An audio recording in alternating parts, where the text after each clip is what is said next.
साधुओं का उद्घोष किया। अंग्रेजों द्वारा दी गई यातनाओं के बारे में डॉक्टर लोहिया का कहना था कि उन्होंने इन सभी यातनाओं को अपने आत्मबल और मन की शक्ति के बल पर सहन किया। देश आजाद हुआ। एक तरफ देश आजादी का जश्न मनाने को तैयार था, वहीं सच ये भी था कि भारत का विभाजन हो चुका था। आजादी के साथ विभाजन ने सांप्रदायिक हिंसा को भड़का दिया था। आम जनता के बीच में भय का माहौल था। सांप्रदायिक हिंसा की आग को बुझाने के लिए गांधी जी के साथ कदम से कदम मिलाने वाले एकमात्र लोहिया जी थे।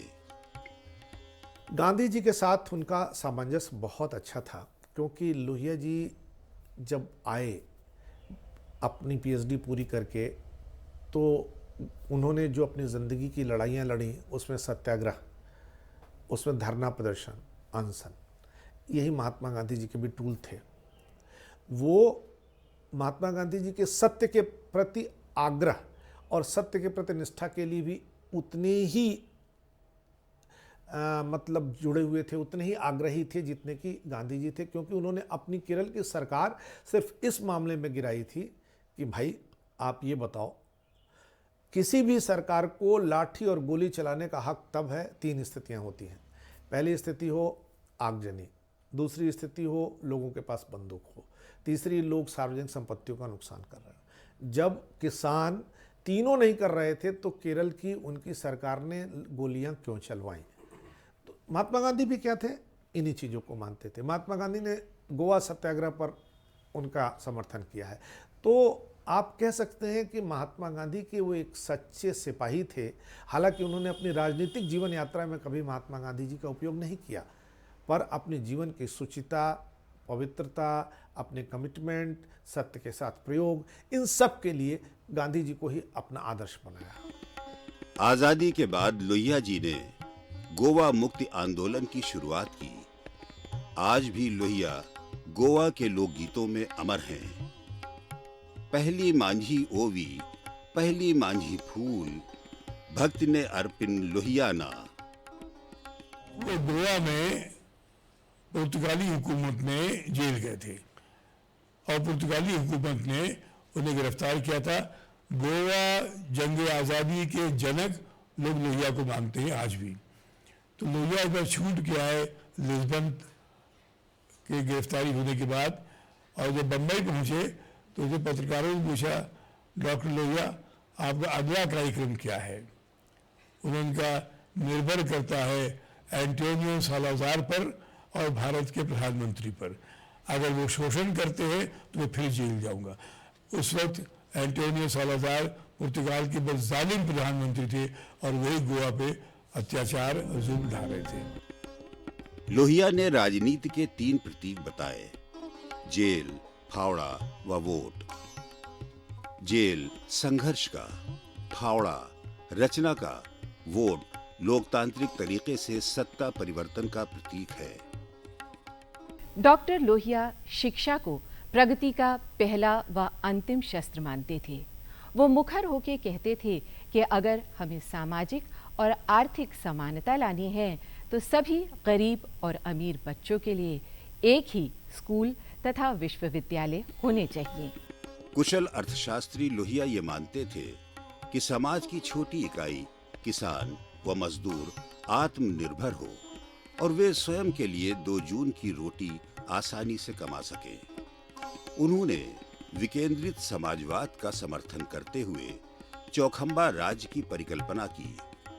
वे मशीनों के विरोधी नहीं थे, लेकिन मानव श्रम की अनदेखी उनको बर्दाश्त नहीं थी।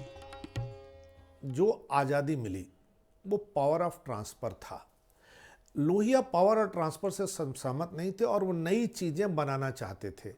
जैसे वो चाहते थे कि भारत में एक जो संविधान हम लोगों ने बनाया, तैयार किया, वो संविधान कहीं से लेके वो चाहते थे नहीं उस पर काम हो। वो विदेश नीति को रूस और अमेरिका से अलग रखना चाहते थे। इन दोनों से, उस समय सोवियत संघ था, वो चाहते थे इंडिविजुअल हो। वो जिस मतलब अपनी फ़िलॉसफ़ी को डेवलप कर रहे थे, वो फ़िलॉसफ़ी पश्चिम की नहीं थी, वो इंडिजीनियस भारतीय सोशलिज्म की बात करते थे तो वो जो पूरा का पूरा सिस्टम था उससे वो नाखुश थे, तो वो सत्याग्रह करते थे। आप देखिए केरल में वो अपनी सरकार गिरा देते हैं।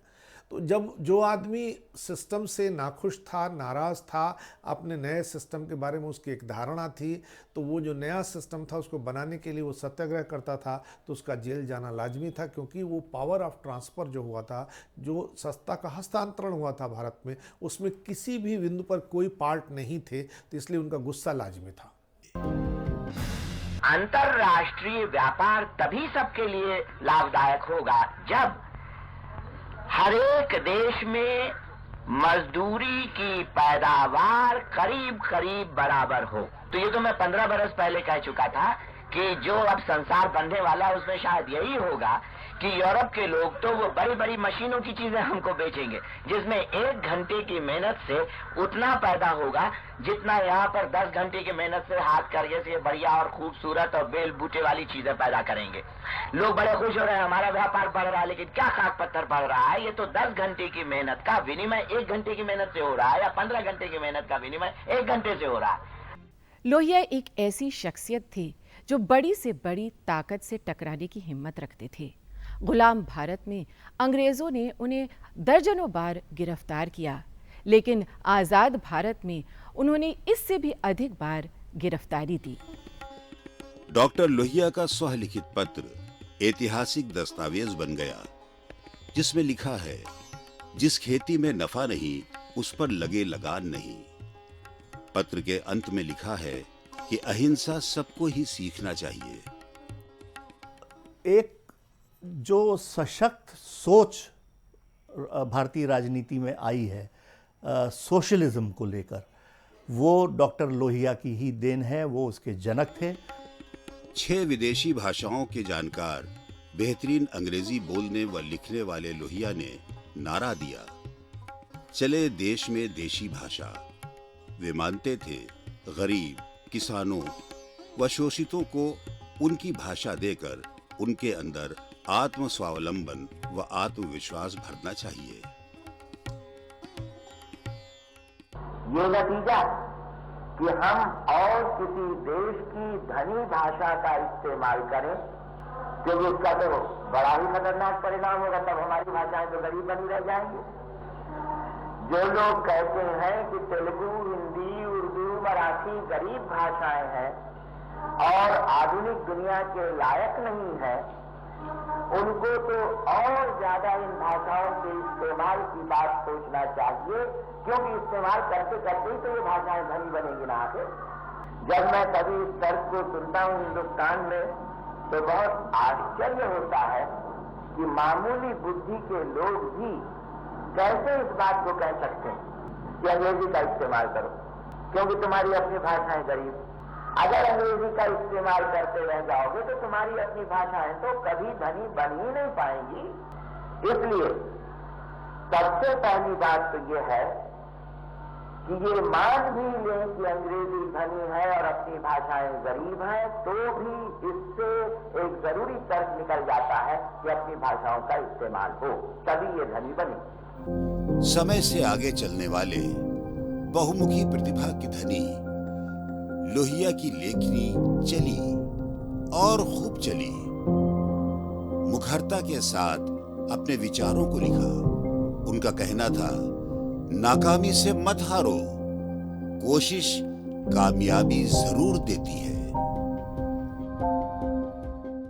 ये संयोग ही था कि लोहिया जी का जन्मदिन 23 मार्च को होता है और इसी दिन शहीद भगत सिंह, सुखदेव और राजगुरु को शहादत दी गई थी। उनके मन में शहीदों के प्रति विशेष श्रद्धा और सम्मान था और यही कारण था कि उन्होंने जीते जी कभी भी अपना जन्मदिन नहीं मनाया। ठेठ देसी अंदाज की जीवन शैली जीने वाले डॉक्टर लोहिया ने भारतीय नारी की मेधा को देखा, पहचाना और कहा, भारतीय नारी को द्रौपदी जैसा होना चाहिए, जो आत्मविश्वास से भरपूर हो, जो स्वयं के साथ होने वाली हर गलत घटना का संयत तरीके से जवाब मांग सके। लोहिया जी जो हैं वो स्त्री को पुरुष के बराबर ले आना चाहते थे। उसके अंदर की दबी हुई आग को जलाना चाहते थे, उसे क्रांति की चेतना की का प्रतिबिंब बनाना चाहते थे, प्रतीक बनाना चाहते थे। लोहिया ने कहा था कि जाति तोड़ने का सबसे सफल व सरल उपाय है कि उच्च व निम्न जातियों के मध्य रोटी व बेटी का संबंध स्थापित हो। वे मानते थे कि वर्ण, स्त्री, संपत्ति व सहनशीलता के सवालों को हल किए बिना देश का कल्याण संभव नहीं है। कालेलकर समिति पर बिंदुवार विश्लेषण किया है।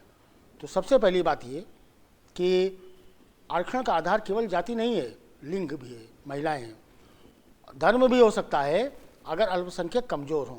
इसी तरह से तमाम आर्थिक वर्ग हैं, जैसे कि सीमांत मजदूर हैं, सीमांत किसान हैं, श्रमिक हैं।